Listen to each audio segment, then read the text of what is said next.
મિત્રો, મમતાની રસોઈમાં તમારું સ્વાગત છે। આજે આપણે બનાવશું ઉત્તરાયણ પર ખાસ ખવાતી સિંગની ચીક્કી, જે આપણે બજાર કરતાં પણ ઓછા ખર્ચમાં અને ચોખ્ખાઈ રીતે ઘરે જ બનાવશું। અને તે પણ આપણે કોઈ પણ ચીક્કી માટેનો સ્પેશિયલ ગોળ વાપર્યા વગર આપણે જે ઘરમાં રેગ્યુલર ગોળ વાપરતા હોઈએ તે જ આ ગોળમાંથી આપણે આ ચીક્કી બનાવશું। તો એકદમ પરફેક્ટ માપ સાથે આ ચીક્કી બનાવશું તો આપણી ચીક્કી પણ બજાર જેવી જ બનશે। તો તેના માટે મેં અત્યારે 200 ગ્રામ કાચી સિંગ લીધી છે અને સાથે આપણે 200 ગ્રામ ગોળ લીધો છે, જે આપણે ઘરમાં રેગ્યુલર વાપરતા હોય તે જ આ મેં સફેદ ગોળ લીધો છે। તો હવે આપણે આ સિંગને શેકીશું। ગેસ પર આપણે થોડી જાડા તળિયાવાળી હોય તેવી કઢાઈ મૂકીશું અને ગેસ ચાલુ કરીશું।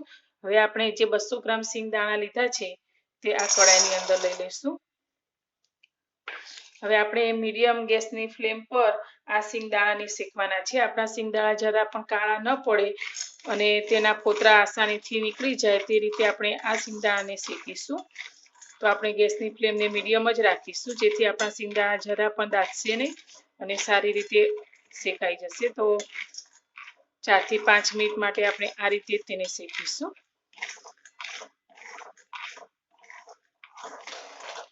સિંગને મેં સારી રીતે શેકી લીધી છે। તમે જોઈ શકો છો એક પણ દાણો આપણો દાઝ્યો નથી અને એકદમ સરસ આપણા દાણા ફૂટી અને શેકાઈ ગયા છે। તો હવે ગેસની ફ્લેમને આપણે બંધ કરી દઈશું અને આ સિંગને ઠંડી થવા દઈશું। સિંગ ઠંડી થઈ જાય પછી તેના ફોતરા આપણે કાઢીશું।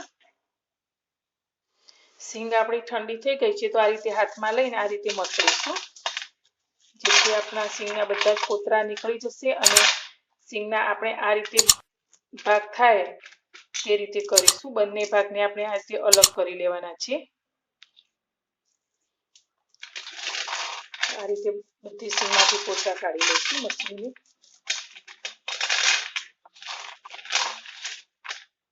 સિંગના ફોતરા કાઢી અને સિંગને આ રીતે આપણે સાફ કરી અને આ રીતે બે ભાગમાં ટુકડા થાય તે રીતે કરી લીધી છે। તો આપણે એક વાટકીની મદદથી થોડું આ રીતે પ્રેસ કરીશું, જેથી કોઈ દાણા રહી જશે આખા તો તે પણ ઝીણા થઈ જશે અને થોડા અધકચરા થઈ જશે। તો આ રીતે થોડું થોડું પ્રેસ કરીશું। આપણે બધું ઝીણું નથી કરવાનું, થોડા જ દાણાને આપણે તોડવાના છે।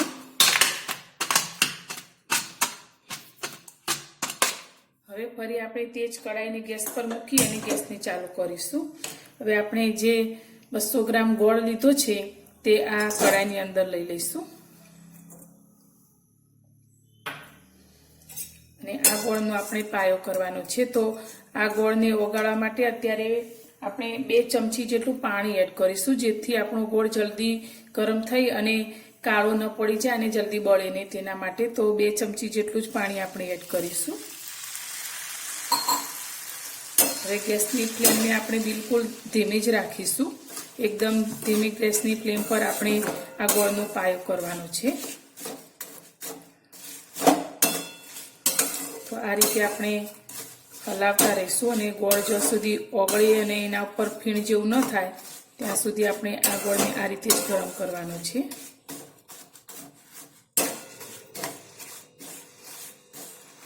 આપણો ગોળ સારી રીતે ઓગળી ગયો છે ને તમે જોઈ શકો છો એકદમ સરસ ફીણ થવા લાગી છે।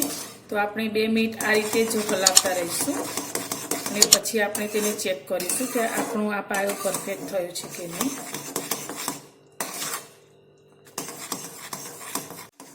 આપણો ગોળનો પાયો બરાબર થયો છે કે નહીં તે ચેક કરવા માટે આ રીતે વાટકીમાં પાણી લઈશું અને આપણે થોડુંક ગોળ આ રીતે અંદર લઈશું અને તેને 10 સેકન્ડ જેવું ઠંડુ કરી લઈશું અને ગેસની ફ્લેમને આપણે બિલકુલ ધીમી જ રાખીશું, નહીંતર આપણો ગોળનો કલર એકદમ કાળો પડી જશે અને આ રીતે હલાવતા રહીશું।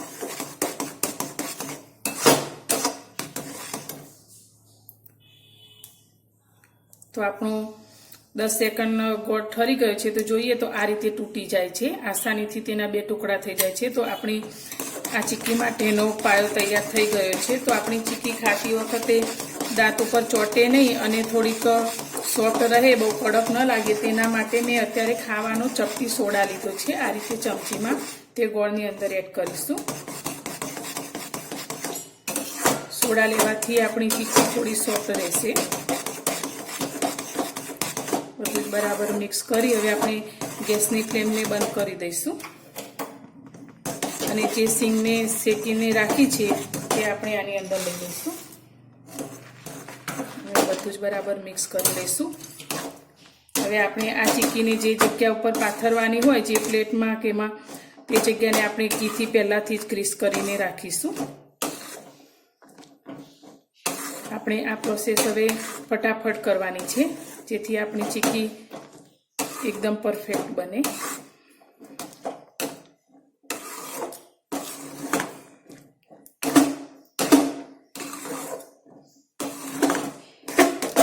તો આપણે આ રીતે સીંગ અને ગોળને મિક્સ કરી લીધા છે. તો મેં આ રીતની એક સ્ટીલની થાળીને પહેલેથી જ ઘીથી ગ્રીસ કરીને રાખી છે. તો આપણે આ સીંગ અને ગોળને આ રીતે ઉપર પાથરી લઈશું.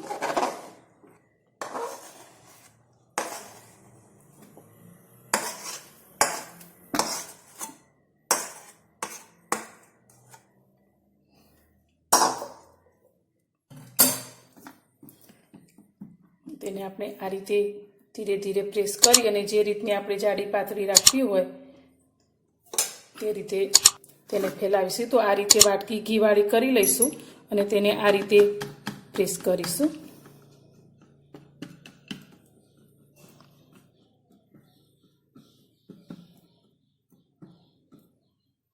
આપણી ચીક્કી થોડી ગરમ હોય ત્યારે જ આપણે આ રીતે ચપ્પુની મદદથી થોડીક થોડીક લીટીઓ પાડી લઈશું જેથી આપણે જ્યારે પણ આ ઠંડી થયા પછી ચીક્કીને કાઢીએ ત્યારે તેના પીસ સરખી રીતે થાય. તો આપણે અત્યારે આ રીતે થોડી થોડી લાઈન જ કરીશું. તમારી પાસે જો પીઝા કટર હોય તો તેનાથી પણ તમે કરી શકો છો. તેનાથી એકદમ પરફેક્ટ રીતે કટિંગ સારું થશે.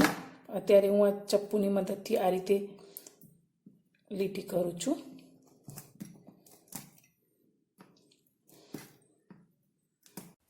ચીક્કીને બનાવે અડધો કલાક જેવું થઈ ગયું છે. તો હવે આપણે પીસ કરી લઈશું. તો મેં આ રીતે ચીક્કીના ટુકડા કરી લીધા છે. તો તમે જોઈ શકો છો આ રીતે એકદમ બજાર જેવી આપણી આ ચીક્કી તૈયાર થઈ છે. તો મારી આ રેસીપી તમને પસંદ આવી હોય તો વિડીયોને લાઈક જરૂરથી કરજો અને ચેનલ પર નવા છો અને ચેનલને સબસ્ક્રાઈબ નથી કરી તો સબસ્ક્રાઈબ પણ કરજો. અને તમે પણ આ રીતે ઘરમાં રહેલા ગોળમાંથી જ આ રીતે ચીક્કી બનાવજો તો તમારી ચીક્કી પણ પરફેક્ટ અને બજાર જેવી જ બનશે. તો ફરી મળીશું એક નવી જ રેસીપી સાથે નવા વિડીયોમાં.